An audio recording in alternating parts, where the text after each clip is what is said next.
All right, Mr. Taliaferro TV, how's everybody doing out there? Yes, who's a better basketball player is the series that we're in right now, and we're finally here. Wow, two all-timers, in my opinion, Kobe Bryant and Shaquille O'Neal. Now, these former teammates were not only two of the greatest Lakers of all time, but when you look at that totem pole, you can't tell the story of basketball without mentioning these two, not only from what they did together. Shaquille O'Neal was able to go on and win another ring without Kobe in Miami.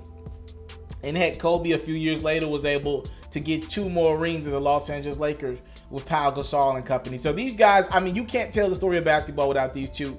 And these two are phenomenal all-timers. They've had their ups. They've definitely had their share of downs, but nevertheless, it's definitely great to see these two in 2018. I'm watching, well, couple years ago, I'm able to watch the Shaq show up to Kobe's last game, and in 2018, I'm able to see Shaq and Kobe interview each other for the All-Star game.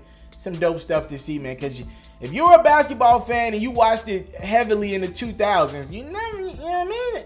A lot of us didn't think this day would ever come, as much as these two despised each other a lot when they were teammates, right? That's why Shaq left Los Angeles, because him and Kobe couldn't get on the same page, and the Lakers chose the younger, higher upside Kobe Bryant over the more dominant at the time Shaquille O'Neal.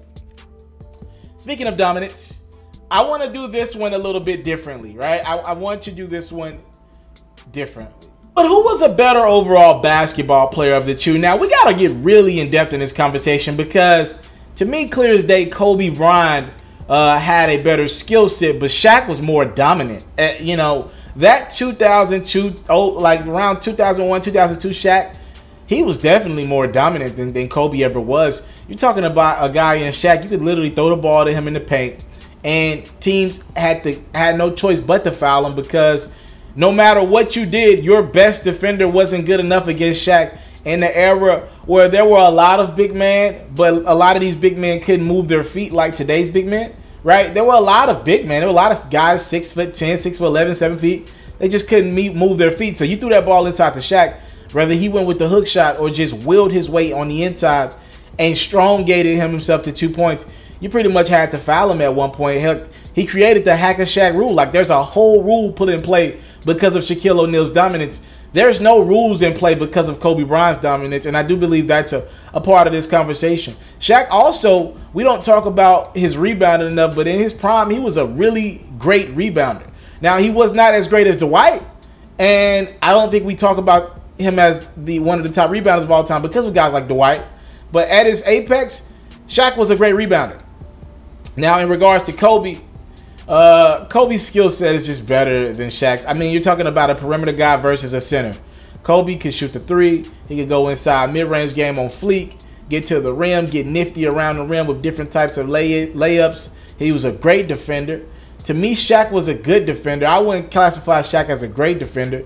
I actually think at his prime, Dwight was a great defender. I think Shaq was good at defensive spots. A lot of games Shaq fouled out of too. So I'm just saying, like, yo, this conversation, there's so many layers to it. First and foremost, Kobe was greater for a longer period of time. I'm not going to say Shaq was injury prone for like an 8-9 year stretch. Shaq wasn't just injury prone or anything like that. I'm not going to put the T-Mac cast on Shaq. But in regards to just being available at 100%, we can obviously tell there were times where Shaq looked like he was beat up a little bit, right? Kobe's a perimeter guy, man, and the league has catered towards a perimeter league. So if you ask me who's better, and in this question I'm answering it in 2005, I might say Shaq, because the league was catered to big man. Big man could get their way around this era. But if you're asking me this in 2018, I'm going to roll with the perimeter guy. I'm giving my check mark to one Kobe Bryant, man. I just got to do that. Being a perimeter guy and being able to go get me a basket and being more versatile on the court, it means much more than a guy like Shaquille O'Neal, who, again, in his apex, he was more dominant than Kobe. But there was only so many, like, once teams started fouling Shaq and you put him on the line and he couldn't make a free throw for you, I mean, you kind of had Shaq figured out. And after, I could make a case after the Miami Heat won that ring, Shaq was never the same. He went on to be a Phoenix Sun.